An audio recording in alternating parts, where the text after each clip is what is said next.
If I meet them 2 more times, I would be able to figure out, oh no, I actually am not ready to be with this girl. Hi, can we talk? Today, I want to talk about me myself have become a different person now, and it had surprise. So there's usually 2 main options and scenarios that could possibly happen when you chose to put your guard down to be more open and vulnerable. Many times in my videos, I have mentioned that I am extremely guarded. I never put my guard down, ever, because it's my automatic coping mechanism that I learned. My past experiences and traumas sort of shaped me to have this automatic coping system. In life, there's usually 2 main options of either put your guard down or always putting your guard up. And a lot of times we're doing this unconsciously. We're just sort of like coping with the situations or with life in general. And with me, for the most parts of my life, I've always been option 1, where I always on guard. I think it's a mix of personalities and past experiences and life experiences in general that sort of make me to formed that coping system. My effort of changing myself and improving myself to be better have led me to option 2, where I have learned to put my guard down a little bit ever since I became conscious of it. That led me to have become less guarded, or at least I would say like selectively unguarded. Like I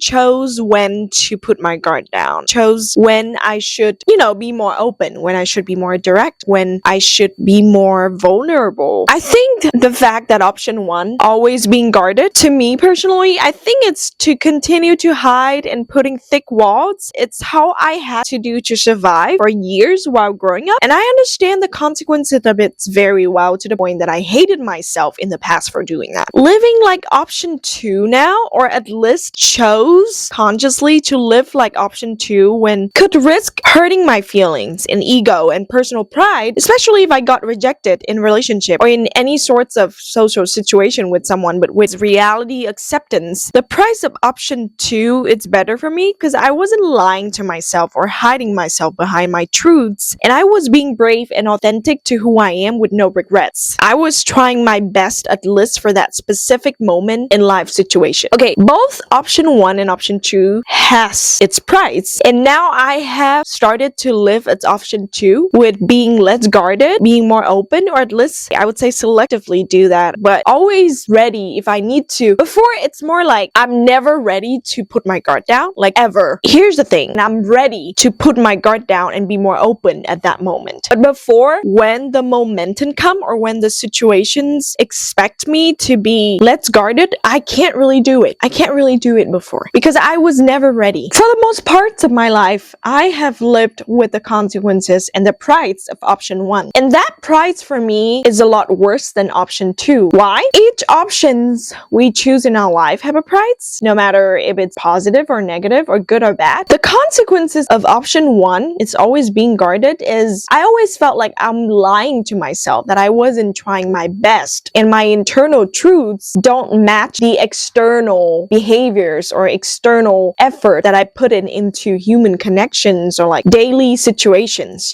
When I think back about my life, I felt like a fraud. I felt like I wasn't doing my best because I wasn't being honest. And honesty and authenticity, it's so important to me, but I wasn't being honest with myself. I wasn't being honest about my insecurities. I haven't figured out a way to talk about it or be ready to talk about it when it needs me to. And that left me with a lot of deep regrets about it because I didn't try my best, and trying my best without the expectation to be perfect is important to me. And living with that price of always in deep regret that I could do better at that time, I could do better at that point, makes me feel bad about it, make me feel extremely bad. And that price for me is worse long term compared to the price of actually being ready to be vulnerable and open and direct and upfront about my insecurities, about my emotions, about my feelings, about my past experiences, about my traumas or my life stories. It has a price. Yes, to me that price is more short term than long term, because long term, at least I don't feel like I was a fraud. I don't feel like I was being dishonest to myself. I don't feel like I was being disconnected with my internal truths and who I am and my past experiences and my insecurities and my emotions and my feelings and my thoughts and my authenticity in my life story. And it's not going to be fucking perfect. It's not going to be. But the short-term consequences of option 2 is I could possibly get hurt.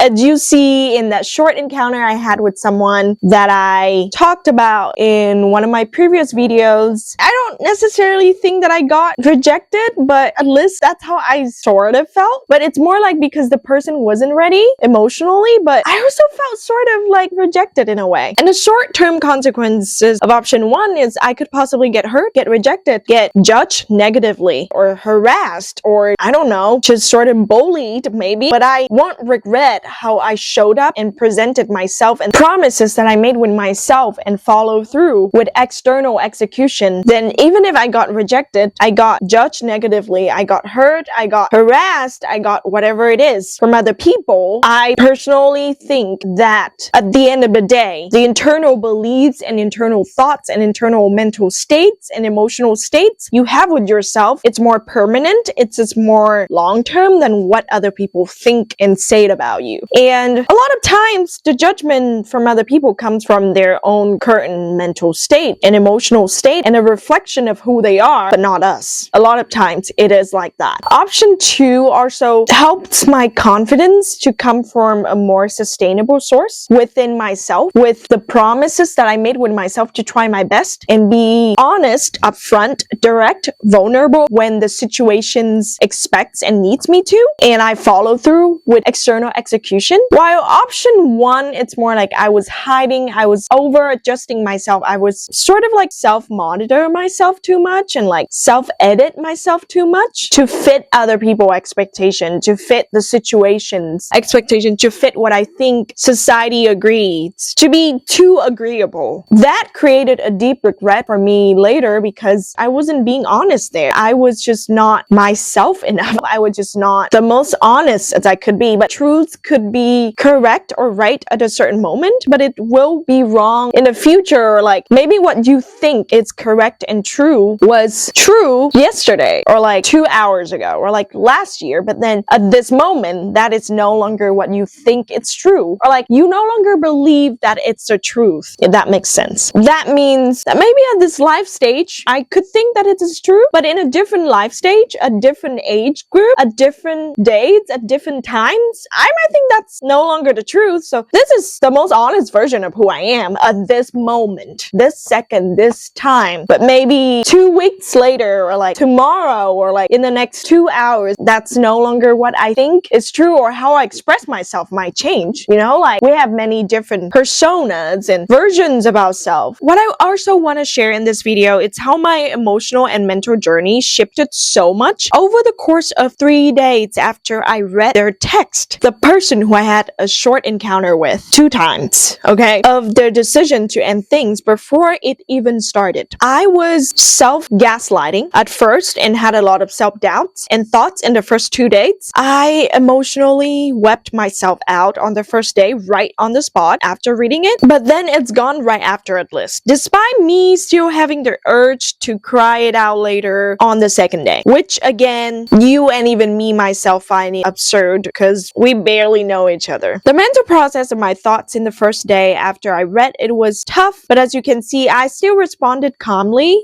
and realistically, respectfully and rationally, because I guess that's the person I wanted to be. But I mean, even before, I've always never been the type of person that would, just because I feel a certain way, I would sort of like lash it out on others, you know? Maybe I do it with my parents at some points, but more with like people who's like close family, like people who actually take care of me. The first day, I do think I had a lot of self-doubts about his feelings, and I think I have a little bit of an obsessive thought that I cling to. I was thinking that, was he even real? Like, were any of his feelings and his emotions and his action that he did with me were even real at all? Were any of them even a tiny bit real the 2 times we met? Yep, I think I was definitely having paranoid in my mind, which is what I felt the most scared of when I had those thoughts, to be honest. That was the first day. I was definitely clinging a lot in the thoughts of whether he was real or not with me. Like, was any of his emotions, his action was real, or were he just sort of like follow an early dating script, or were he just so used to stages of dating that he sort of do it like a machine? Because this is how that person is like. He know how to respond. He know how to be competent despite himself not actually feeling emotionally ready. Yeah, so he was hiding its emotions a lot, but he know how it works. He know how real life works. He know how social situation works, and he's very socially competent. He know the script and everything, and he know what he's doing. He know what he should do and what is expected, if that makes sense. That was why I have so much self-doubt and sort of like having a paranoid in my mind, because I wasn't sure if any of his emotions and actions and what I felt in that moment with him was even real. Like, did he possibly have any real feelings for me at all? Or I don't know. I think I was just left paranoid, and I would say like shocked. Of course, I never know that he wasn't over his past relationship. How could I possibly know that? Like, I was honest about my past relationships and what I learned, but he never said anything much, or he know how to follow a script and he know what type of response he's expected, but then clinged in my mind, and like I have a little bit obsessions about it at that time in the first day. And I think part of it is because I was so overwhelmed by my emotions. The second day was still a little bit tough on the inside emotionally, but much easier. I guarantee you these things don't affect my ability to get things done throughout the day, okay? I do get things done. I do execute things. I mean, I was definitely not feeling the best emotionally inside, and I am the type of person that I can't hide emotion like the way he does and just sort of live in an autopilot. I mean, I still do things I need to do, you know? But the second thing was also because I felt the loss. I felt like I lost something real for them, and they don't deserve to see that honest and real, authentic version of me. Why I got nothing real back from them, or at least my mind was telling me that I got nothing real back, because like I said, I was clinging on the obsessive thoughts that any of the thing that I felt with them, they were just following a dating script. They were just following social script. They wasn't being honest, because if they were being honest, then why suddenly the information of them haven't gotten over their past relationship come from? Like, where does that come from? How could they do all these things without not actually feeling emotionally ready inside? Like, that's why I felt a little bit taken advantage of in a way. Yeah, I felt like they don't deserve to see that honest, real, authentic self version of me that I think I tried fucking hard to get there. Why I got nothing real back from them, or at least I was believing that on that second day. Yeah, I no longer do now. But by the third day was when I know that I have shifted the mindset, because I released my emotion out by crying back on the first day when I first got the text, and I write the idea for the video where I talk about dating apps are exposing us, and I was able to shift my mindset and see the reality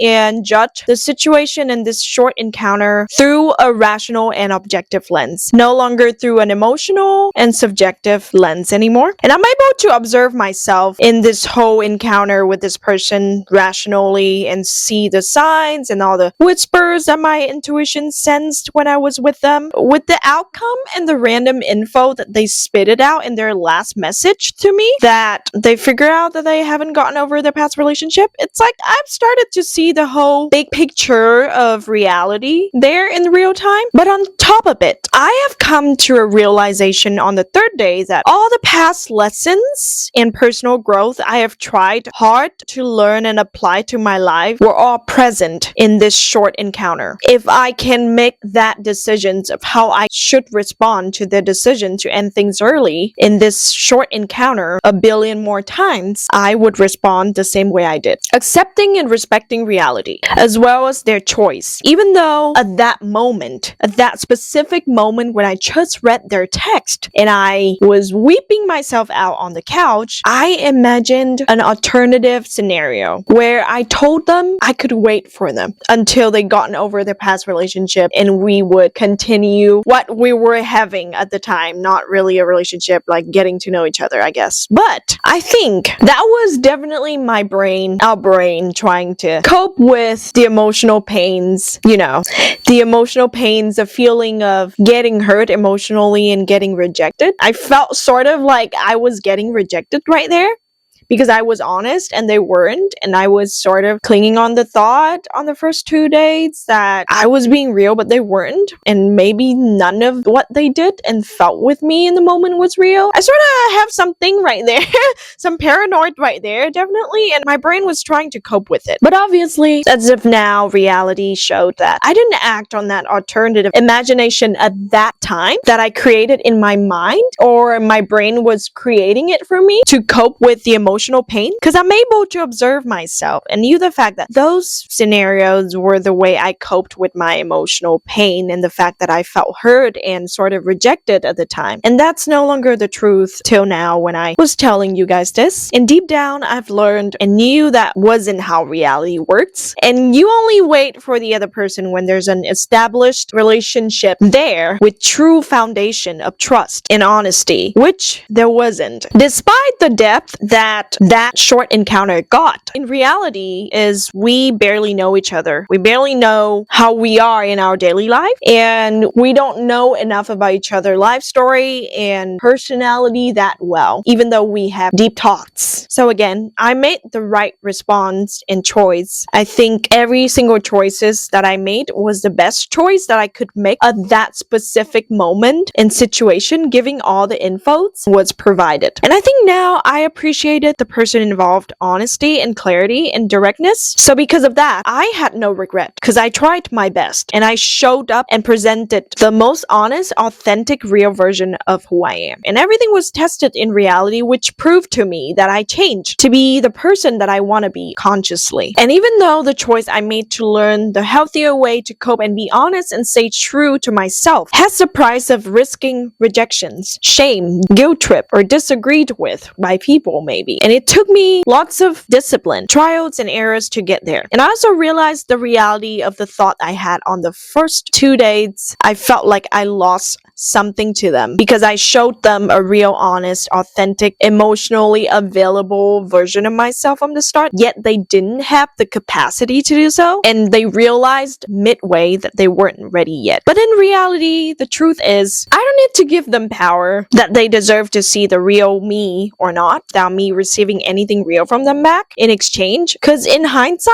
they were real too, just not fully emotionally ready and available. And I chose to be authentic and honest as a person I want to be and how I want to live my life, not for them, not for anyone to deserve. And I also have noticed my intuitions, like these gut feelings about emotional inconsistency that whispered in my head during our 2 meetings. It's just I need to see like more real life behaviors to know, which I now think if I meet them 2 more times, I would be able to figure out and confirm my intuition and the gut feelings that I was feeling during the 2 meets I had with them. I probably won't be able to figure out things like they haven't gotten over their past relationship. Like, how could I possibly know that? But as you got to know someone in their getting to know each other stage, you have to talk more about your life and just yourself a lot. And I think eventually I would be able to sense that this person was emotionally unavailable. So they actually did the right thing to end things early. Now that my emotions from the first 2 days no longer controlled me as much, I think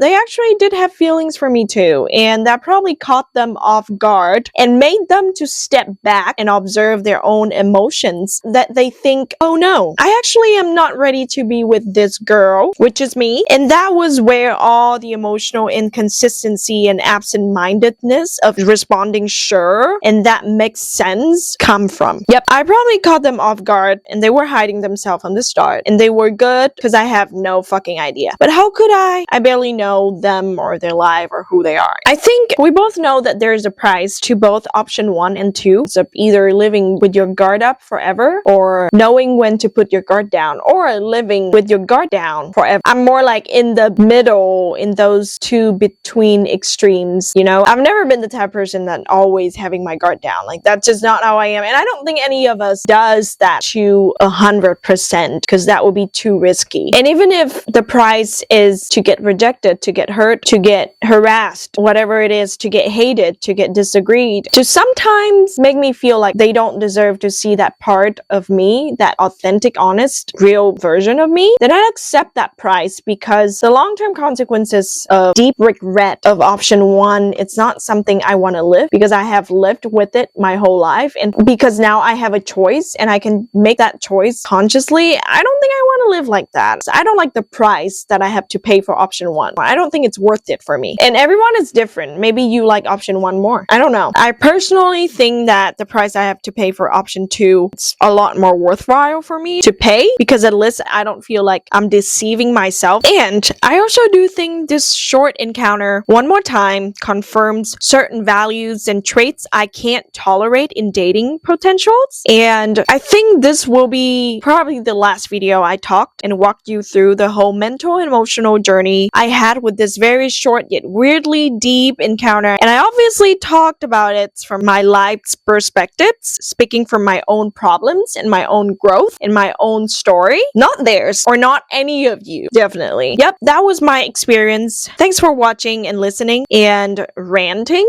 as well. Like, comment, subscribe. I'll see you next time. Bye.